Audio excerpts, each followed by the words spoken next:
Perché sei qui? Io sono venuto qui con il mio amico e anch'io seguo il dottor Paolo Ferraro. Dove lo segui?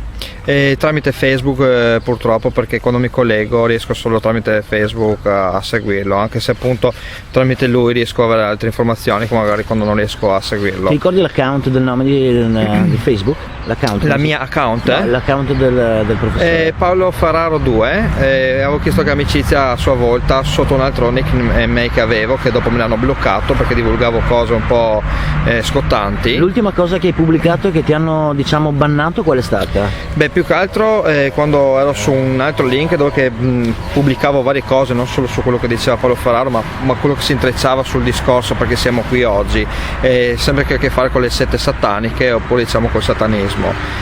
Chiaramente quando ho cominciato a pubblicare cose un po', diciamo così, scottanti, mi hanno chiuso perché dicevano che il mio link non era il mio nome e cognome vero, di conseguenza con la scusa me l'hanno chiuso. Certo. Io ho aperto un altro sotto, diciamo, nome della mia compagna e lì ogni tanto con la scusa del lavoro riesco anche ogni tanto a divulgare, diciamo, cose un po' così scottanti, tipo la nave Concordia e tutte queste cose qua che appunto hanno a che fare sempre per questi, diciamo, riti satanici che appunto il dottor Ferraro, il professor dottor Ferraro sa, insomma. Il professor Ferraro, cosa pensi tu di lui?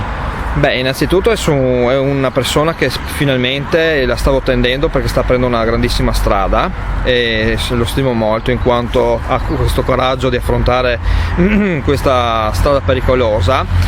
Voglio solo dirgli che non sarà da solo a percorrerla, perché anch'io devo divulgare, diciamo, cose molto molto scottanti che si intrecciano con il dottor Ferraro, e a questo punto io mi aspetto che la gente cominci a risvegliarsi anche a seguirci, perché stiamo facendo più che altro per loro e non per noi, neanche per un tornaconto. Noi adesso siamo vicini a Treviso, dove siamo esattamente? A Resana. A Resana, perfetto. Avete la fortuna di avere il professor Ferraro qui con voi? Non sono un professore. Dottor Ferraro. Dottore, chiamiamo. Avete la fortuna di avere il dottor Ferraro qui con voi. Tu che domanda faresti? Allora, io al dottor Ferraro gli chiederei una cosa, se prima di divulgare, diciamo, il discorso del satanismo e queste sette sataniche, se si può andare a fondo per smascherare veramente chi è, diciamo, l'anticristo e chi è, diciamo, questa cosa, dove nasce questo satanismo, e anche proporrei una cosa che io comunque cerco di farla anche eventualmente per conto mio, di aiutare le persone a come venire fuori da questa cosa qua, e non, diciamo, solo venire a conoscenza di una verità, però alla fine che dopo tutti si chiedono vabbè, io cosa posso fare? Cioè io vorrei proporre qualcosa dove tutti possiamo fare un qualche cosa. Quindi la domanda qual è? Sono due. Sì, infatti sono due. La prima domanda qual è? Un attimino far conoscere bene questo, diciamo, discorso dell'anticristo, il satanismo, dove si lega, e cosa fare per poterlo appunto smascherare e incominciare una nuova era. Una nuova era, infatti, di verità. Dottore, abbiamo questi baldi giovani che... Ne abbiamo altri 500. Ne abbiamo 500 dentro la sala, ma abbiamo preso questi due perché sono i primi due che ci sono capitati sotto Rispondo mano. immediatamente. La prima cosa, l'unico approccio serio è quello globale. Non è vero che le esperienze delle sette esoteriche o del cosiddetto satanismo, che io vedo dal punto di vista molto laico e molto equilibrato, l'utilizzo di donne come schiave del sesso, la pedofilia, la pedopornografia possano essere analizzati da soli. Non basta spiegare che sono fatti strutturati, come ha benissimo descritto in pochissime parole il primo intervistato. Occorre capire chi lo fa, come lo fa, perché viene coperto e come è o meno collegato a molte altre cose che accadono. Per farlo chiaramente occorre procedere per step, per gradi.